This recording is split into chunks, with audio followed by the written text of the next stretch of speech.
नमस्कार, मी सुमित देशमुख आपलं तरुण भारत लाईव्हमध्ये सर्वांचं स्वागत करतो। अंमळनेरच्या या भूमीत 72 वर्षांनंतर 97वे अखिल भारतीय मराठी साहित्य संमेलन होत आहे। या मराठी वाङ्मय मंडळ अंमळनेर हे साहित्य संमेलनाचे आयोजक संस्था असून काम करता आहेत। या संस्थेचे अध्यक्ष डॉक्टर अविनाश जोशी आपल्यासोबत जुडलेले आहेत। आपण थेट त्यांच्याशी बातचीत करूया।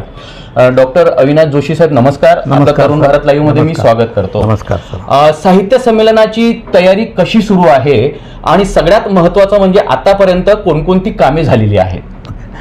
साहित्य संमेलन हे 72 वर्षानंतर जसं आपल्या अंमळनेरला मिळतं आहे, ही खूप मोठी खानदेशवासियांसाठी पर्वणी आहे। खरं तर 72 वर्षानंतर अंमळनेरसारख्या छोट्या तालुक्याला ही उपलब्धी व्हावी आणि सगळ्यांनी उत्साहानं कामाला लागावं यासाठी आम्हाला बऱ्यापैकी सगळ्या समाजामध्ये लोकांमध्ये जाऊन त्याच्यासाठीची जागृती करावी लागते। आम्ही सगळ्यांनी मराठी वाङ्मय मंडळाचा 72 वर्षाचा इतिहास आहे। बरीच जाणकार मंडळी सोबत संस्थेमध्ये आहेत आणि संस्थेशी जुळलेली जी लोक आहेत ते पण स्वतः त्याच्यासाठी परिश्रम करत आहेत। आतापर्यंत आम्ही 52 साली झालेल्या साहित्य संमेलनाच्या जागेवरच म्हणजे प्रताप महाविद्यालयाच्या क्रीडांगणावरच ते साहित्य संमेलन घेणार आहोत। आता त्यासाठीची जी पूर्वतयारी म्हणून ज्या सगळ्या महामंडळाच्या अखिल भारतीय मराठी महामंडळाच्या मीटिंग्ज असतात, काही वक्ते ठरवणे असतात, काही विषय ठरवणे असतात, ही सगळी तांत्रिक बाबी थोड्या आता 50% पर्यंत पार पडत आहेत आणि त्यासाठीची जी फील्ड वर्क असतं म्हणजे प्रत्येकाला जबाबदारी वाटून देणे, बऱ्याच ठिकठिकाणी जाऊन बैठका घेणे आणि आपल्या साहित्य संमेलनाचं स्वरूप सांगणे, संस्था शाळा विद्यालयांमध्ये जाणे किंवा साहित्यप्रेमींमध्ये जाऊन सांगणे की आपल्याला हा जो आपला खानदेशचा एक अनेक वर्षानंतर जो सोहळा लाभलेला आहे त्याच्यासाठी आपल्याला स्वतःला परिश्रम करून आपला तो जगन्नाथाचा रथ कसा आपल्याला शेवटपर्यंत ओढत नाही, त्यासाठी फील्ड वर्क आवश्यक आहे। फील्ड वर्कसाठी आता आम्ही वेगळ्या समित्या नेमल्या आहेत, त्या काही दिवसात जाहीर होतील। ज्या महत्त्वाच्या समित्या आहेत साधारणतः निधी संकलनापासून तर ग्राउंड वर्कवर काम करणाऱ्या या समित्या आता लवकर जाहीर होतील आणि त्या कामाला लागतील। ह्यासाठीची जी सगळी यंत्रणा आहे ते आम्ही आवाहन करून समित्यांसाठी आसपासचे सगळे स्वयंसेवक किंवा त्यामध्ये साहित्यिक मंडळांना कोणाला स्वतःहून काम करायचं यांना आम्ही आवाहन करून ते सगळं जबाबदारी वाटून देण्याच्या प्रयत्नात आहोत।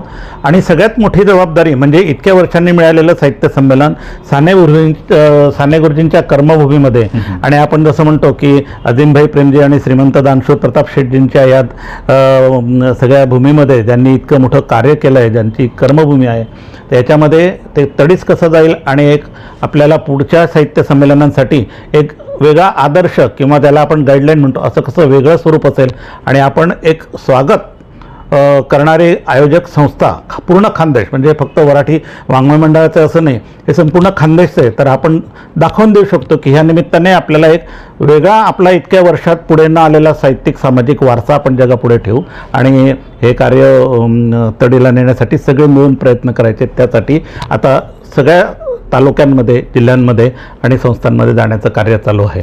मुख्य काम निधी संकलनाचं, त्यासाठी आम्ही आणि ग्राउंड वर्क जे आहे जिथे संमेलन होणार आहे तर ग्राउंड वर्कची सगळी पूर्वतयारी मशागत वगैरे चालू आहे। त्यासाठीच्या ज्या गाठीभेटी शासकीय लेव्हलवर किंवा मोठ्या मंत्री लेव्हलवर किंवा सगळ्या साहित्यिकांना ज्येष्ठ साहित्यिकांना किंवा कोणाला भेटून आम्ही त्याप्रमाणे आता पुढे वाटचाल करत आहोत। निश्चितच, पण याआधी 1952 मध्ये अंमळनेरला व त्यानंतर 1984 मध्ये जळगाव साहित्य संमेलन पार पडले होते। त्यानंतर इतक्या वर्षानंतर म्हणजेच अंमळनेरला 72 वर्षानंतर व जळगावला 39 वर्षानंतर साहित्य संमेलन होत आहे। इतकी वर्ष का लागली असतील, तुम्हाला काय वाटतंय? मूळ स्वरूप असं आहे की साहित्य संमेलन आयोजन करणे आणि आयोजन पुढाकार घेऊन करणे याच्यासाठी बऱ्याचशा संस्था या थोड्याशा द्विधा मनस्थितीत असतात। कारण मी जसं आता अनुभवलं आहे, मी व्यवसायाने कार्डिओ डायबेटॉलॉजिस्ट आहे आणि मला साहित्याची आवड असल्याने मी हे सगळं आपल्या खानदेश भूमीसाठी करतो आहे की माझ्या ज्या कर्मभूमीत मी 30 वर्ष प्रॅक्टिस केली त्यामध्ये परत सगळ्या साहित्यिकांना एकदा हक्काचं व्यासपीठ मिळावं यासाठी। पण प्रश्न असा आहे की कोण पुढे येऊन करणार आणि एवढी सगळी जबाबदारी कोण पेलणार आणि सगळी लोक आपल्याला येऊन मदत करतील का? कारण आता कसं झालं आहे की 1952 सालची परंपरा जेव्हा जळगावला 39 वर्षापूर्वी झालं होतं तेव्हा आणि आताच्या सगळ्या गोष्टींमध्ये खूप फरक पडला आहे. आताशी बरीचशी मंडळी जी आहेत, आपण म्हणतो की पुस्तकं वाचण्याचं प्रमाण कमी झालं आहे, टी व्ही, टॅबलेट, मोबाईलचं प्रमाण वाढलं आहे, पण तरी ही संस्कृती टिकून राहण्यासाठी याच्यासाठी कोणीतरी प्रयत्न करणं गरजेचं आहे. म्हणून आम्ही पुढाकार घेतला की जो वारसा आपल्याला 72 वर्षापूर्वी दिला, मुळातच मराठी वाङ्मय मंडळ ही संस्था साहित्य संमेलनाची सुरुवात व्हावी म्हणूनच स्थापन झाली होती त्या काळी. आणि पहिल्या साहित्य संमेलनाला प्र के अत्रे, नासी फडके, प्रियोळकर सर, माधव जुलियन वगैरे इतकी मोठी मंडळी होती. तर हा वारसा परत एकदा आपलं खानदेशचं साहित्य जे संस्कृती आहे ही सगळ्यांना व्यासपीठ म्हणून परत एकदा जगासमोर का मांडायची नाही. पण लोक धजावत नाहीत, कारण काय, खूप खूप ठिकाणाहून रेजिस्टन्स असतो की कसं होईल, कारण साहित्य आणि साहित्यिक यांना ह्या सगळ्या एकत्र आणणे असं बऱ्याच लोकांचं मत पडलं की खूप मोठी कठीण गोष्ट असते. पण मी ती एक सुवर्णसंधी समजतो आणि आमच्या मराठी वाङ्मय मंडळातले माझे जे 17चे 17 सगळे सहकारी आहेत, हे सगळे सर्व लोकांपर्यंत जाऊन ते समजवत आहेत की आपल्याला सांगता येत येतं की आपल्याला सगळ्यांनी मिळून हा जगन्नाथाचा रथ ओढायचा आहे. आणि कष्ट हे घ्यावेत लागतात, कष्ट घेतल्याशिवाय त्याचं फळ मिळत नाही. आणि त्याशिवाय मग ह्या गोष्टी होणार कशा. बऱ्याच वेळेला आपण बघतो की मोठ्या मोठ्या सिटीजमध्ये, मोठ्या मोठ्या शहरांमध्ये सगळी संमेलनं असं, कारण तिथे सगळ्या गोष्टी सुखसोयींचं लगेच उपलब्धता असते. पण आम्ही असं ठरवतो आहे की शक्यतो साने गुरुजींच्या या कर्मभूमीमध्ये लोकांनी श्रमसंस्काराची जाण ठेवावी, स्वावलंबनाची जाण ठेवावी, सहिष्णुतेची जाण ठेवावी, सहानुभूती, दया ह्या सगळ्या गोष्टींची जाण ठेवून आपण साहित्यासाठी एकत्र आलं पाहिजे असा जर दृष्टिकोन ठेवला तर मला वाटतं हे तर साहित्य संमेलन पार पडायला फारसे कष्ट लागणार नाही, पण पुढच्या साहित्य संमेलनांसाठी पण हे एक मार्गदर्शक तत्व ठरेल. निश्चितच डॉक्टर साहेब, या प्रश्नावरून एक थोडासा मला एक मिळालेली माहिती आहे आणि तो माझ्या मनात कायम प्रश्न रुजतोय. तो प्रश्न म्हणजे असा आहे की हे साहित्य संमेलन आपल्या जिल्ह्यात, आपल्या गावात व्हावं यासाठी अनेकांनी प्रयत्न केलेले आहेत. आणि माझ्या माहितीनुसार तुम्ही पण भरपूर वर्षांपासून तो प्रयत्न करता आहे. आणि आता कुठंतरी हे साहित्य संमेलन आपल्या जळगाव जिल्ह्यात अंमळनेर तालुक्यात होतंय. कसं, काय वाटतंय तुम्हाला? खूप आनंद वाटतोय आणि खूप एक आव्हानात्मक गोष्ट आहे. पण सगळ्यांच्या मदतीने, सगळ्यांना भेटून सगळी मोठी माणसं खूप उत्साहाने मदत करतायत. नव्हे तर सगळीच माणसं, म्हणजे पुण्या मुंबईहून कोल्हापूर, सोलापूर, औरंगाबाद, कोकण सगळीकडनं, इवन संलग्न संस्था ज्या आहेत आपल्या तेलंगणा, गोवा, इवन ह्या सगळ्या ठिकाणाहून खूप फोन येत आहेत की आम्ही येणार आहोत. इतका जर उत्साह असेल तर माझं असं मत आहे की हे सगळं साहित्य हे तळागाळापर्यंत गेलं पाहिजे. कारण ग्रामीण भागातनं जे साहित्य खरं आपण जे म्हणतो की संपादित होतं किंवा ते जे होतं ते एक मराठी विषयाला पुढे घेऊन जाणार असतं. खरं तर तिथून ते समृद्ध होतं असं माझं मत आहे. म्हणजे ह्या लोकांना आणि ह्या साहित्यिकांना एक व्यासपीठ मिळालं पाहिजे. आणि ही बाब नेमकी ह्यावेळेला माझ्या मते महामंडळाला किंवा त्या मंडळींना रुचली असावी. आमच्या बरोबर त्या कॉम्पिटिशन म्हणता येणार नाही, पण स्पर्धेमध्ये हे जी बरीचशी मंडळी जी होती त्यांच्या ह्याच्यामध्ये मी असं म्हणेन की आमची जी मांडणी होती साधी होती. खूप आम्हाला खूप कुठलंही मोठं राजकीय किंवा कुठल्या प्रकारचं बॅकिंग असं नव्हतं, पण लोकांची एक मनापासून इच्छा होती की ह्या साने गुरुजींच्या भूमीत हे व्हावं. तर त्यानुसार आम्ही गेले 5-6 वर्ष झाले प्रयत्न करत होतो. आम्ही साहित्य संमेलनाच्या 1 दिवस अगोदर जाऊन साधारणतः मांडणी कशी असते, कसं ग्राउंड असतं, कसं पेंडाल असतो, किती फुटाचा ते स्टेज असतं किंवा लोक किती बसू शकतात, किती लोक येऊ शकतात, किती लोक थांबतात. छोटं गाव जरी असलं, कारण काही आता पूर्वीचे साहित्य संमेलन वगैरे ती पण छोट्या गावात झाली होती. राहण्याची व्यवस्था मी असं म्हणेन की आम्हाला त्याच्यापेक्षा जरा चांगलीच आहे. आम्ही सगळ्यांची सोय जसं घराघरांमध्ये पण करणार आहोत, काही जे मंगल कार्यालय वगैरे तिथे पण आपण जसं कॉमन राहतो सगळ्यात छान स्वच्छ नीटनेटक्या सोयी करून देणार आहोत. हे सगळं असताना मला असं वाटतं की आपण साहित्याकडे जर 3 दिवस बघितलं तर तो उत्सव असा सरस्वतांचा चांगला व्हायला मला वाटत नाही की काही त्याच्यामध्ये अडथळे यावेत. तर यासाठी मात्र संपूर्ण खानदेश खूप उत्साही आहे. आम्ही नंदुरबारला पण जाऊन आलो आणि तिथली सगळी जी आदिवासी संस्कृती परवाच बिरसा मुंडा पुण्यतिथीनिमित्त आम्ही तिथे जाऊन त्या सगळ्या मंडळींना म्हटलं विलक्षण उत्साह आहे लोकांमध्ये. आपण ह्या सगळ्या संस्कृतीचं तिथे साहित्य संमेलनामध्ये कुठे ना कुठे छोट्या स्वरूपात तरी आपण मांडणी करणार आहोत आणि सगळ्या आपल्या खानदेशी संस्कृती कशी व्यवस्थित मांडता येईल याचा त्या पुरेपूर वेळेचा उपयोग करून घेणार आहोत. निश्चितच आपण जसं बघतो की आपला जिल्हा जरी छोटा असेल, गाव जरी छोटं असेल, पण आपल्या या खानदेशाला साहित्याचा खूप मोठा वारसा आहे. आणि जळगाव जिल्ह्यात हा माननीय पूज्य साने गुरुजी कवयित्री बहिणाबाई चौधरी, बालकवी ठोंबरे यांची भूमी आहे. या जिल्ह्यात साहित्य क्षेत्राची गौरवशाली परंपरा लाभलेली आहे. त्यामुळे येथे साहित्य संमेलन आयोजक म्हणून, संस्था म्हणून तुमच्यावर कुठल्या प्रकारचं दडपण येत आहे का? आयोजन संस्था म्हणून दडपण तसं आहे. दडपण अशा प्रकारचं आहे की हे सर्वसामान्य सगळ्यांनाच असतं की एवढं मोठं, सगळे म्हणतात की शिवधनुष्य तुम्ही पेललेलं आहे. शिवधनुष्य आहेच, आता उचलावं लागणार आहे, पण ह्याच्यासाठी अनेक हात मदतीला आहेत आणि अनेक हात मदतीला येतील असा विश्वास पण आहे. कारण जशी सगळी जुनी साहित्यिक मंडळी आहेत तसा आम्ही तरुण वर्गामध्ये, कॉलेजमध्ये, या बाकीच्या संस्थांमध्ये जाऊन एक विश्वास निर्माण करतो आहोत की तुम्ही जरूर साहित्य संमेलनाला एक दिवस तरी हजेरी लावा. प्रकाशकांनी ते जे पब्लिकेशन्स, जे स्टॉल लावलेले असतात तिथून अनेक गोष्टींमध्ये सवलतीत पुस्तकं मिळू शकतात. वाचन संस्कृती वाढण्यासाठी हे खूप आवश्यक आहे. आणि चांगल्या लोकांना ऐका, आपल्या भूमीमध्ये बरेचसे जे इतिहास किंवा काही आहे हे बऱ्याच वेळेला आपल्यालाच माहिती नसतो. जसं मी असं म्हणेन की थोर कादंबरीकार हना आपटे पारोळ्याचे आहेत. संपूर्ण महाराष्ट्राला स्वराज्याचं स्वप्न दाखवणारे महालिंगदास अहिरराव हे आपल्या खानदेशातले. सगळ्या कथा, सगळ्या पौराणिक कथा किंवा सगळे जी मोठी मंडळी आहेत ह्याचं कुठे ना कुठे मूळ हे खानदेशात आहे. पण हे सगळं कळायला माझ्या मते 3 दिवसाचं साहित्य संमेलन पण अपुरं पडेल. पण आपण मांडणी जरूर करणार आहोत आणि ह्या सगळ्या गोष्टींना उजाळा देणार. आव्हानात्मक एवढ्यासाठी वाटतं की छोट्या गावामध्ये त्या ठराविक लोकांना घेऊन आणि बाकीच्यांवर विसंबून हे जे करतो आहोत, पण त्याच्यात मला असा विश्वास वाटतो की संपूर्ण खानदेश आणि सगळी मंडळी माझ्या पाठीशी उभी राहतील आणि मला सहकार्य करतील. नक्कीच. 97वे हे साहित्य संमेलन आपल्या अंमळनेर गावात या ठिकाणी होत आहेत. तर या साहित्य संमेलनाचं वेगळेपण आणि वैशिष्ट्य असं काय असेल की जे युवकांना प्रेरणा देईल?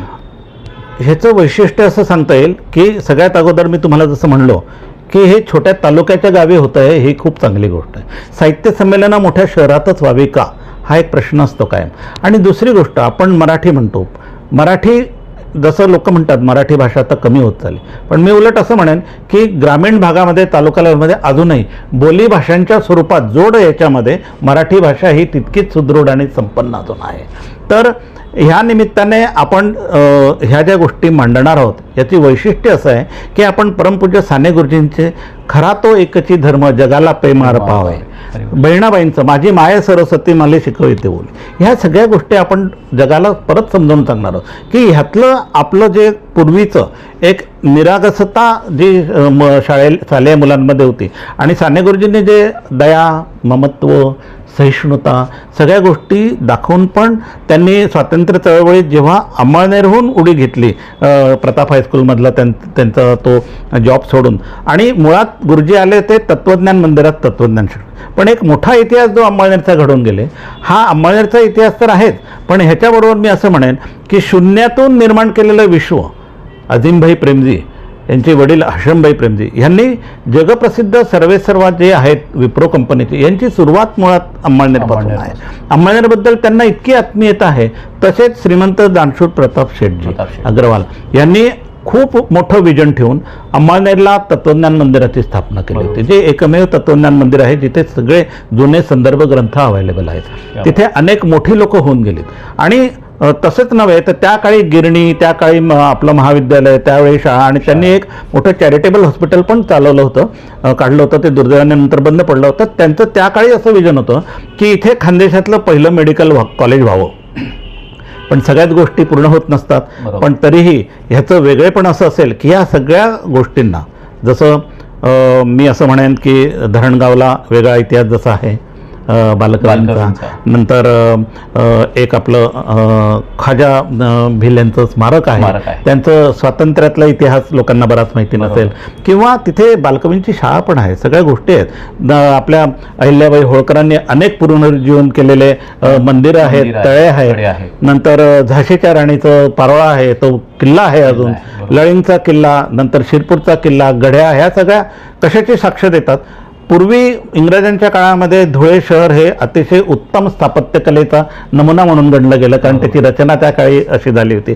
ह्या सगळ्या गोष्टी आपल्याला कुठे ना कुठेतरी मांडता आल्या पाहिजेत. ह्या मांडण्यासाठी हे सगळं वैशिष्ट्यपूर्ण करण्यासाठी आम्ही सगळा शोध घेतो आहोत. जसं नंदुरबारला शिरीष कुमार त्याचा होतात्म्य आपल्याला विसरता येत नाही, तसंच मी तुम्हाला सांगेल की त्या काळी झालेला रावला पाणीचा एक संग्राम होता की जो इतिहासामध्ये फारसा पुढे आला नाही. आम्ही ह्या सगळ्या गोष्टी साहित्य संमेलनाच्या निमित्ताने कशा व्यासपीठावर मांडता येतील ह्याचा आपण प्रयत्न करणार. हे सगळं आगळं वेगळं वैशिष्ट्य याच्यासाठी असेल की आपल्याला परत एकदा ह्या संपूर्ण खानदेशचा, संपूर्ण साहित्य संस्कृतीचं एक संपूर्ण जो गोषवारा म्हणा फार तर, किंवा ते परत एकदा जगासमोर जाऊन आपल्याला ते मांडायचं आहे. आणि आम्ही ह्या सगळ्या ह्याच्यामध्ये इथले साहित्यिक मंडळींना व्यासपीठ देऊन ते कुठे मागे नाहीत हे पण आपल्याला दाखवता येईल.